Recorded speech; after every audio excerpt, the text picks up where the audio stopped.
Good morning, everyone. How you doing? Good? Here we go, one way or the other, good or bad, right, as the case might be.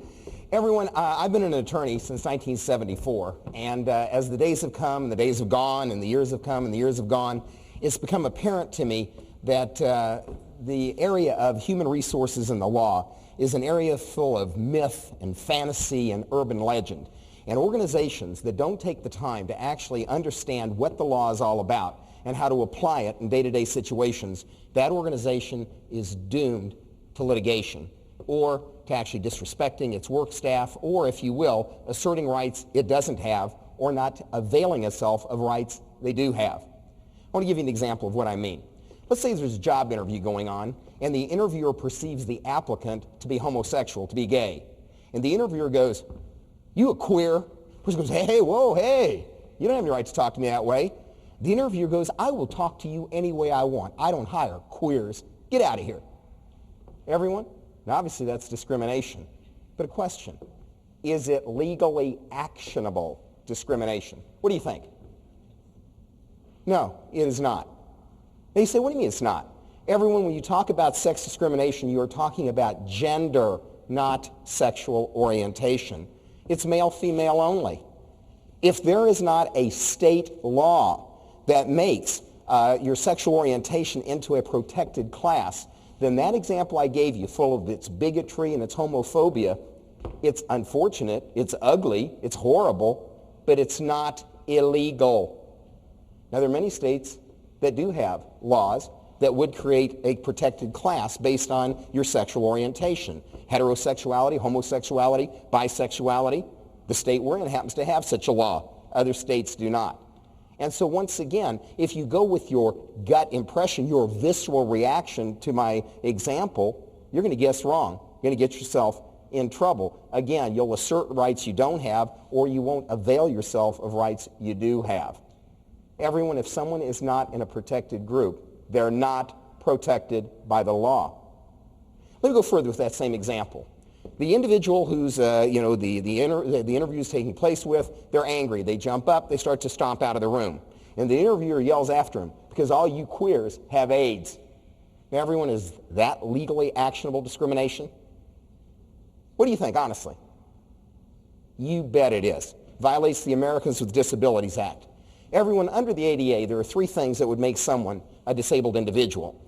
If they have a physical or mental impairment that substantially hinders their performance of a major life activity, hearing, seeing, feeding themselves, working, and so forth. Then the second thing it would be is if they have a history of a disability. But listen to the third one. Listen to the third one. If they're regarded as having a disability. So obviously, in the instance that I'm telling you about, which you all by now realize was in fact a real lawsuit, the court said that when the interviewer yelled after that individual because all you queers have AIDS, he indicated his belief that this person had a disability and that in reality his organization didn't want to hire that individual because they were afraid their insurance premiums might go up. So everyone, honestly, you have to understand that it takes analysis of a set of facts to really understand what human resources law is all about. And a lot of you say, well, okay, but aren't a lot of the situations more clear-cut? No, actually, they're not. They never seem to be real easy. The idea that, well, listen, honey, I'm sorry, we don't think that a woman can do this job. No, everyone, it's never quite that easy. It's never quite that clear-cut, that someone's made a decision based on race, religion, age, sex, veteran status, physical disability, and so forth. No, it's always a little bit fuzzy. Let's say that a lady applicant, a female applicant, comes in to apply for a job, and the interviewer says, "Are you married?" And the lady responds, "Why, no, I'm not." The interviewer says, "Listen, I'm sorry, our organization has a policy that we only hire married people because we believe that they're more stable, and so I'm sorry, I can't help you out." Everyone, is that discrimination? Discrimination based on what? I see some body language and I'm going, yeah. Based on what? Marital status. But once again, you see, unless a state has a specific law that makes marital status, into a protected group, then once again, it doesn't sound quite right, but everyone, that would not be illegal. How about this? What if a man comes in and the interviewer asks the same question, says, "Are you married?" And the person says, "Why, no, I'm not." And then they go on and they complete the interview, and in fact, the job gets offered. Now, is that discrimination? To whom? Some of you say yes, and you're absolutely right, but to whom? Who's the discrimination against? Female applicants. Absolutely right. Now, everyone, what I've been telling you about is called disparate treatment discrimination. It's where someone actually is treated differently based on them being in a protected group. But again, my basic premise that I started out with this morning is this idea that you have to analyze what's actually going on in a factual setting, then analyze the law with regard to that factual setting. And you see, a lot of times people will say, well, I'm in a protected group. Well, are they? I don't know. Maybe not. Maybe not. What if I have a situation where I have a lady that wants to be an airline pilot for my airline that I own. And the person comes in and they say, listen, I'm an experienced individual. I've been flying for years and all that, but I wear glasses. And I go, well, listen, I'm sorry, I can't help you out because you see, our policy is that you have to have perfect, uncorrected vision to be a pilot for my organization. Everyone, is that okay? I mean, what I did? Sure is. That's Sutton versus United Airlines. The current Supreme Court is very antagonistic to the Americans with Disabilities Act. And although some of you might find it hard to believe, most of the cases that come up under Title I of the Americans with Disabilities Act, which deals with the employer-employee relationship, if they go all the way through court, the dogfight is over, the plaintiff loses. Because more often than not, they cannot prove that they're actually a disabled person under the meaning of the law. In the Sutton case, there were two twin sisters that were outstanding airline pilots, but both of them wore glasses. They wanted to fly internationally for United Airlines. United Airlines said, well, you have to have perfect uncorrected vision, and of course, again, both sisters wore glasses. Well, they say, you've got to accommodate us. You see, we're qualified individuals, and we have a disability. We have a mental or physical impairment that substantially limits one or more of our major life activities, the major life activity of seeing. You have to accommodate us. And United Airlines says, well, I know, actually, we don't. You see, you're not covered by the law. We're going to look at you in your corrected condition. Now, the sisters say, you can't do that. You have to look at us in our uncorrected condition. Well, the Supreme Court begged to differ. The Supreme Court pointed out that when it comes to the Americans with Disabilities Act, Congress, when they passed it, they couldn't figure out all the different weird things that could happen under that law. And so Congress said, listen, we're going to have to leave it to the courts to decide these things on an individual fact-by-fact kind of a basis. And therefore, honestly, you have to look at the individual facts. Let me give you an example of that. Everyone, what if I'm in a wheelchair? I have no legs, and I want to apply to you for a job in your security department. I want to be a security person for you. What do you think? Are there any jobs that I could do in your security department where my being in a wheelchair has absolutely nothing to do with it? Sure, what is it? Right, watching the monitors, being a front desk receptionist, handling credentialing, being a dispatcher, of course. And so you see, the thing is, for those purposes, I'm not disabled at all. And so really these things, you have to look at them on an individual case-by-case basis. Again, my premise is that organizations have to take the time and trouble to actually understand what the law is saying. Now, some of you might say, well, listen, everything you've used this morning, somebody had an ill intent. Well, listen, intent isn't a matter of what's in your head and your heart. It's what your actions actually manifest. And a lot of you have supervisors and lead people who have a lot of direct reports, and you haven't taken the time to actually explain to them what to do or what not to do so they don't end up actually discriminating almost by accident. I'll give you an example. A number of years ago, a friend of mine who's African American went scuba diving in Jamaica. Well, he comes back from the trip, and oh, is he excited. Scuba diving, scuba diving, scuba diving. The week he comes back, his organization is doing interviewing. Well, he happens to be an executive with one of the telecommunications companies in Kansas City. So he's one of the interviewers. An applicant comes in and begins to speak. And based on the man's accent, it's obvious he's either from Haiti or from Jamaica. So what does my African American friend ask him? Y'all ready for this one? Hey, man, where are you from? Ooh, there's a question to ask in an interview. There's a corporate death wish, right? Guy says, I'm from Kingston. My friend says, oh, man, listen, I was in Kingston last week, blah, blah, blah, blah. Doesn't hire him. Guy runs right down to the EEOC, the Equal Employment Opportunity Commission, files a grievance, says that my friend discriminated against him based on national origin. Asked him where he was from. Gets worse.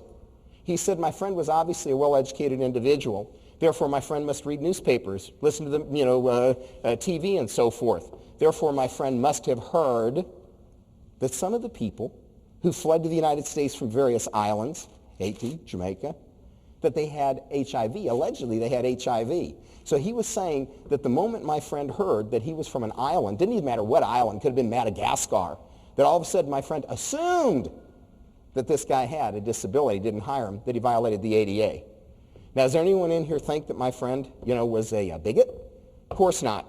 But that took 6 months of, mediation and meetings and so forth to make that go away.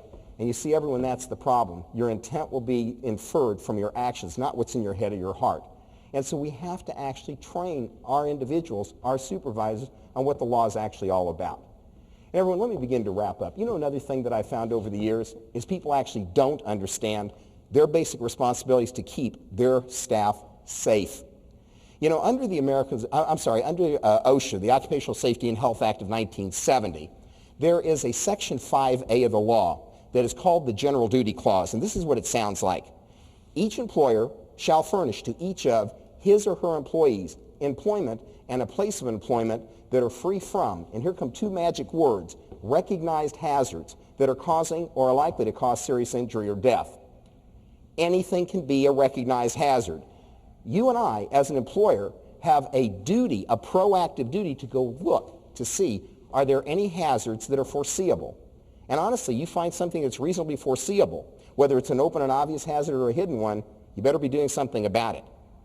Now, I say that, and I look around the room, and I don't see anyone disagreeing with me based on your body language. I don't see anyone going, So, you all fundamentally agree. So why haven't you done it? Everyone, if you don't go look for the hazards, you will have tragedy on your hands. I want to give you an example of that.